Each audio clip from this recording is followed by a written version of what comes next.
There he is. Hey man, how's it going? Good. How are you doing, Connor? I'm good, bro. Trying to work all this Zoom stuff. I'm not used to it. So But what I think we're you dialed in. We're good. beautiful, man. Well, I won't keep you for too long, but I love that we're already off to a great start. You're wearing my favorite baseball team hat. So That's right, baby. we're both Angels fans. Are you from Orange County? I'm from Orange County. Yeah, I grew up in South Orange County. Whereabouts? Like Mission Viejo area. Okay, so South Orange County. South, yeah, exactly. I ended up moving down to like Dana Point, the end of high school and stuff like that. So really far down there. Like Rancho, I have some nieces that could go to Rancho Santa Margarita down that way. Yeah, man. I lived right there. That's it. Beautiful, beautiful. Well, I love seeing the Angels hat, and we could probably talk sports all day, but let's talk about the band. Hell yeah, man. Cassetta. Yeah. I love it, man. It kind of a throwback to the days of growing up with cassettes. But tell me how this band got started. Like any good story, we got to start at the beginning. Yeah. It was really, I mean, the long story short would just be with Kevin. He was the one who had all the riffs, usually it's the riff master, who comes calling.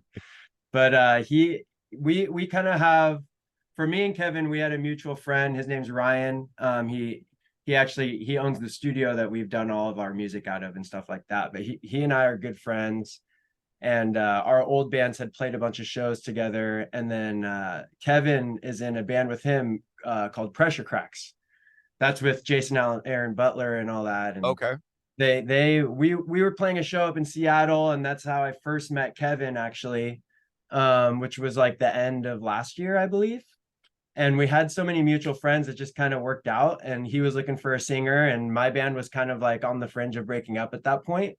And That's so he just hit me up and sent me like the first couple songs we had. And I was like, and he was like, yeah, I'm looking for a singer. I was like, I'm fucking in. This is great. I'm super in. So from there, it was like he and Mark were already friends, which is the other guitar player. And he and Bob go way back. They were in Scars of Tomorrow back in the day, which is like an older like Southern California hardcore band from back in the day. yeah.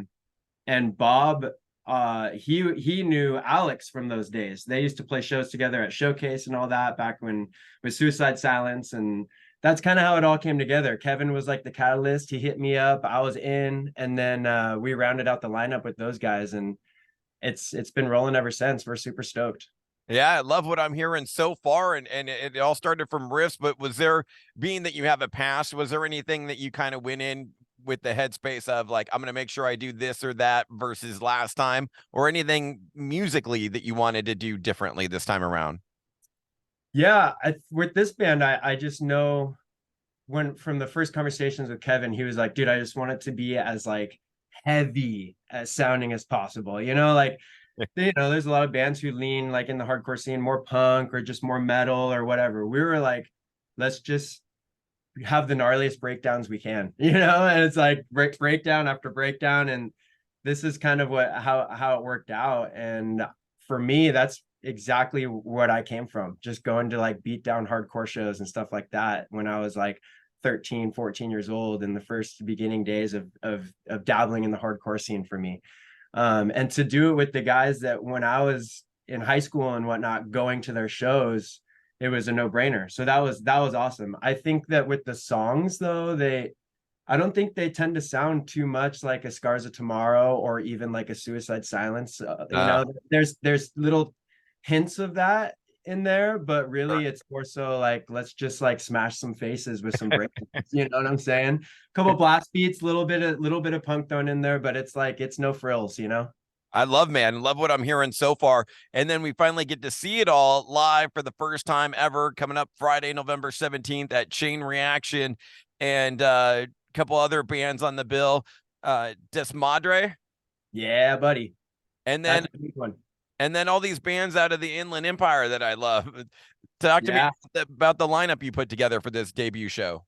Yeah, we got some epic IE bands, man. Ishiki and Darsum. Darsum is like Gabe, the singer for Darsum. He's like the godfather of the IE hardcore scene, man. He's the guy. So we knew like we all knew Gabe on our own, so that was like a cool thing to have his band come play with us too. And then Harsh Reality rounding it out too with Des Madre. It's gonna be freaking wild. That band Ishiki who's opening, that band is like, I mean, they might play first, but it's they also could very much headline too. Like that's the cool thing about the lineup that we got, is it's not necessarily like, oh, like small bands to big bands. It's like Right. just a group of bands that we personally thought would fit well with like our first show, because that's like we were kind of brainstorming like, well, what kind of bands do like would we feel like we wanted to play with, you know?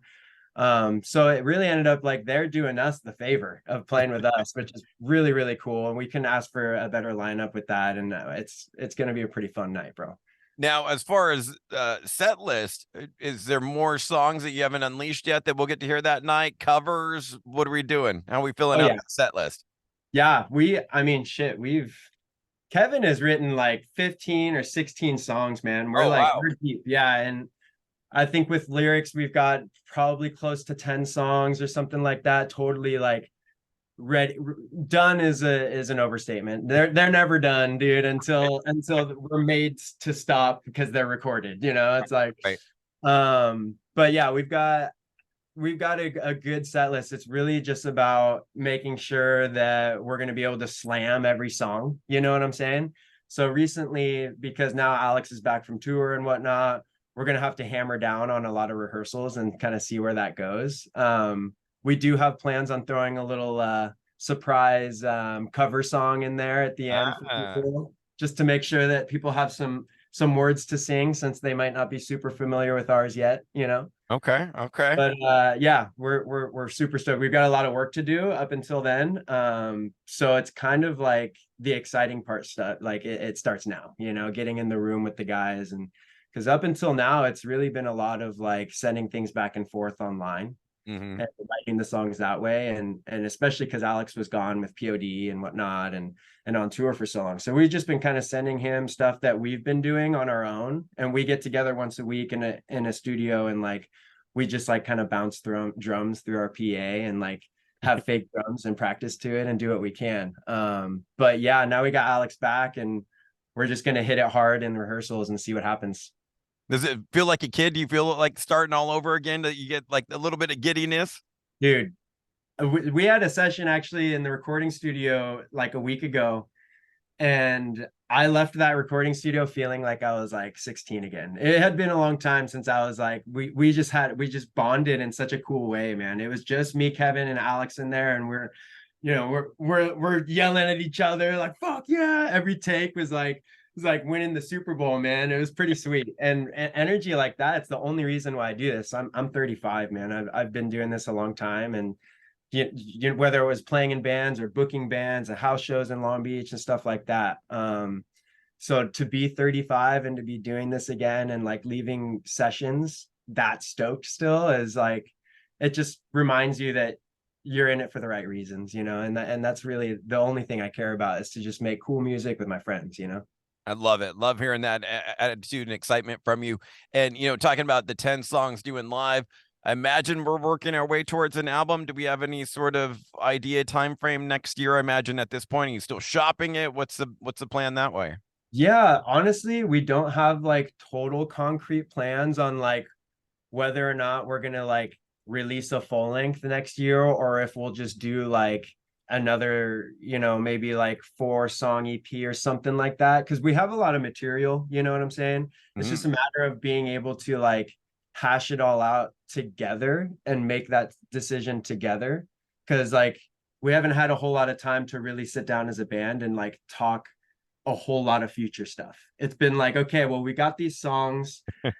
We have this amount of time to like make sure everyone knows it. We have a show coming up now, so it's just been a lot.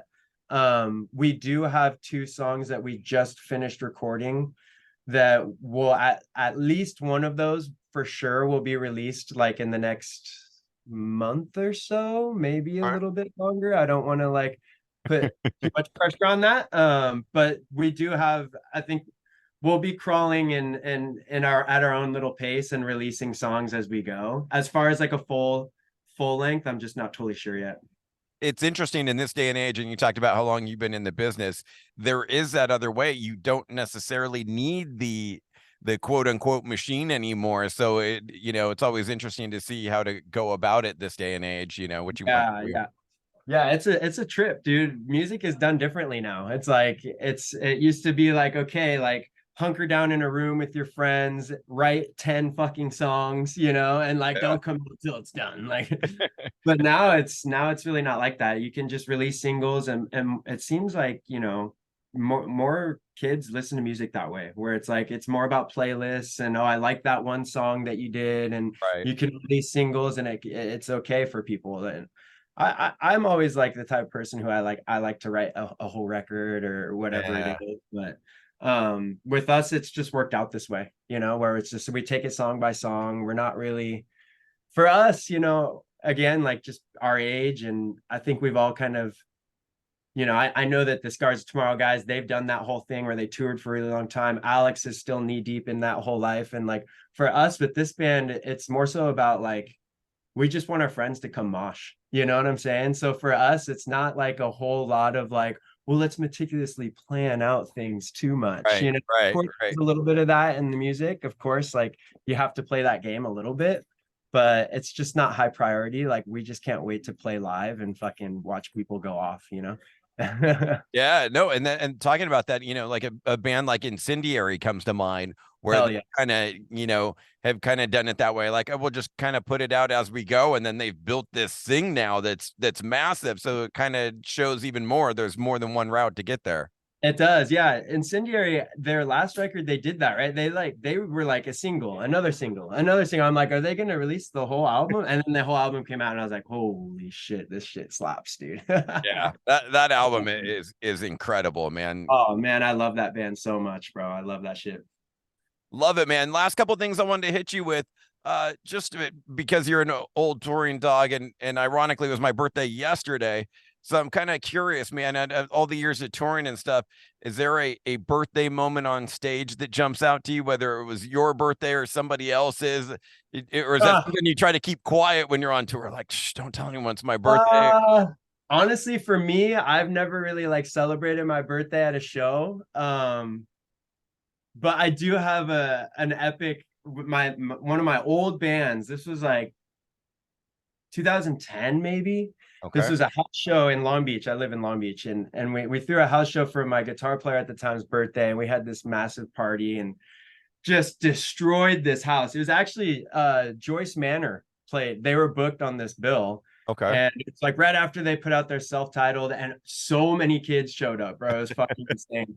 And we had this epic party for our guitar player. Like the fan was ripped off the roof of the house and shit. Like it went insane. There was 10 cop cars. There was a helicopter chopper trying to fucking like get the kids to leave and shit. It was Oh my wild. God. That was probably the best like birthday show I've ever been a part of, even though it wasn't my birthday. But regardless, happy birthday though, dude. Thank you, and thanks for sharing that story, man. I mean, I can imagine I could imagine it going horrible or not at all, or want to keep. Yeah, I mean, for us, that was as good as it could have gone. Yeah, It's can't do great, no bro. better than that, dude. Yeah, exactly. Appreciate all the time. Last thing I wanted to hit you with, man, we're an old school radio station. We do a feature called Mandatory Metallic every night at 10 p.m., which you're going to be a part of. So I wanted to dig into your fandom a little bit. Are you a Metallica fan? Honestly, not that much of a Metallica fan. A lot of people find that very like weird. I do like some of that early thrash shit that they were doing, but Yeah. by the time I was kind of like hearing Metallica on the radio and shit, it just kind of ruined it for me. So I never really went down that road. You know what I'm saying? But I'm a thrash guy. I love that shit. Yeah, dude. I mean, the first four albums, I mean, are nothing but thrash, and then it gets a little, they go Yeah, down a what's the different one? path. Is it Ride the Lightning or whatever? Is that Yeah. that's one of those ones that I feel like one of my buddies showed me, and I was like, I can fuck with this. Okay, I'm in. For sure. Beautiful, man. Thank you so much for the time, and look forward to the new music as it comes out, and happy to support. Mike, I appreciate it, bro. Thank you for your time, bro. Absolutely. Thanks. Have a good one, man. Bye bye.